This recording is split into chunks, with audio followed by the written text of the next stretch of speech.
Rashad reporting live from the Balance Research Relay.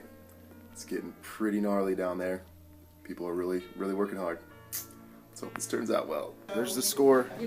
Looks like the Purple Octopus team is doing pretty well, but the Rainmakers don't have any negatives yet. They're all correct. Yeah. Team Bonanza, not too bad. The Moan Angels have a little bit of work to do. Rainmakers, and don't forget Team Ladies Man bringing up the rear at -1. It's okay. They've still got some time. This is the scene at Ground Zero right now. A lot of action going on. The war room, if you will. Stan also keeping it calm. Trying to.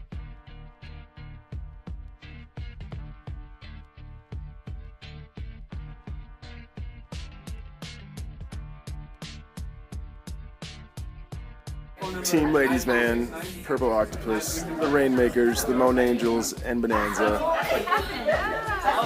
And there's the final tally. Oh, we got a tie for a second, it looks like. Oh, that's a tie for third. Ooh. Tiebreakers. What do you think it is that makes Balance successful? The quality of the work that we do with the clients. I think it's the quality of the people here, very positive about how they treat their colleagues. I mean, this is the nicest work environment I've ever been in. Yeah, so I think that's very important. Helping clients. Okay. Helping clients achieve their financial goals at all costs.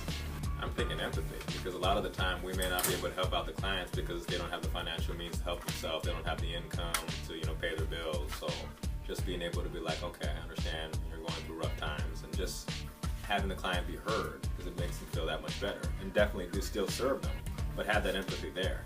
Our coworkers. Happy workers. Yeah. I like coming to work and just hanging out with these guys. That's always been a big plus, with our company. Always is the people. The jobs come and go, but the people in this company are unique. They're all unique. And I've never run across such a team as I have with this company. And I've worked in a lot of places, not a lot of places, but I've worked for over 35 years. So, it's a very special place to work. So. Do you guys have any stories about favorite clients or anyone that sticks out in your mind recently maybe, or just in general? Yeah, I do. A lady recently told me she had $200,000 in student loan debt. And every suggestion that I had to include a budget, to include taking a roommate or a boarder, a number of other things, she just shot down. There was a client recently whose wife left him, so he's trying to create a budget, move forward on his own, and they're sharing custody of the kids. And so he called really down, and by the end of the conversation, he felt like he had a plan to move forward in his life. It's not just about the finances, it's just about rebuilding his life. Anthony Gaines, the guy that would just call us for advice. And other pieces of advice, but he's definitely, if I had to recall a client, he's one of them for sure. He was a nice guy, but he would just call. He's like, "Should I find a job or should I do this?" Like he was asking advice that Balance would give to him. So that's the level of of what we do, I guess. But I guess it's all in the realm of financial, within the realm of financial matters. But he definitely would call out, but help him every time. So I had a client who called. It was New Year's Eve. And it was at,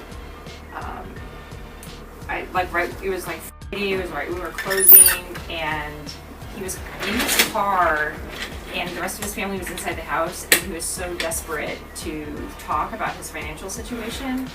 And I ended up staying like an extra half hour to talk to him because he was so desperate, and Adrian stayed here with me, to keep an eye on me, and I was just really glad that we provided that service, that someone who was in such a desperate situation, he had no one else that he could talk to. He was away, separated even from his family, could reach out and talk to somebody. That's really amazing how we got the car. When I first started, I got a lady on the phone who was really hysterical.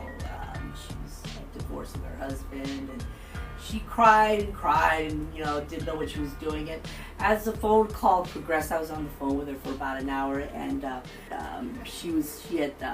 husband was in jail. She ended up telling me finally, you know, that's how she was desperate. She was, and then I go, well, what I'm asking her, what's going on? Was trying to figure out, you know, why she couldn't make any payments. Her husband was in jail, apparently because she had caught him molesting her daughters. She had twin daughters. Oh, wow. It was really weird. So I don't know if you want to even put that on there, but that was like when I first started working. We got some crazy clients. I didn't know what to say to that. Yeah. Yeah. What do you say to that? It's So you get all kinds of things from people. I mean, they're in desperate situations, and sometimes it's not even about the money. I mean, it's other stuff that affects their lives, because money, you know, affects all parts of your life. But so stuff like that just kind of blew my mind. Because of some of the emotional baggage that we really have to take on, like, is there anything you guys do to make sure to take care of yourselves? Like, what kinds of things do you do to eliminate stress and to kind of just get things like that off your chest? Well, don't take it on. First Yeah, don't take it on. just avoid it. Well, no, like you don't have to take it in. No, I got you. I have a hard time doing that because I am kind of an emotional, you know, I get emotionally involved. Mm-hmm. And that's no good. It's no good. It's hard for me not to, but I don't know what to do, to be honest. What do you do to, you know, debrief yourself almost, you know? Mm-hmm, mm-hmm. For me, it's just like all of these people that call are just like my family. So I have crazy people who call and lie about their situation to try to make it seem better, and family that's like just not doing good. So for me, I have already experienced this emotional baggage that comes with the calls that our clients get. It doesn't really like bug me down because I'm just like, it's okay. I already know. Used to it. Yeah, I got it. I try to have like work clothes and, you know, hanging out my house clothes. Like, so I come home, I take a shower every night when I come home, and I put my pajamas on, and it's like, okay, like those two parts of my life are really different, you know. And if I start thinking about like calls in my mind when I'm at home, I like try to like gotta pinch this in the bud and redirect my thoughts, and also vice versa. You know, when I'm at work, I'm at working, and when I'm at home, I'm at home. Try to have a really strong separation. It might be actually like an emotional thing too, because if you guys are going home and just changing to get more comfortable as soon as you get home, I actually do the same exact thing. And my husband's like, how are you just out of, you know, in a new outfit already? Like, you just got home seconds ago. I think maybe that's just the thing we have to do, is just we have to change. Mm-hmm. This is what I Maybe wore it's like today. shedding your skin. Right. Mm-hmm. My girlfriend used to do that. She had work clothes and her other all activity clothes. Mm-hmm. She never wore something that she wore to work to any other place other than work. It always used to trip me out. She'd go, no, I can't use that. That's just for work. It's a uniform. It's kind of, I never understood that until we're, you know, talking this way. Yeah, that makes perfect sense. So.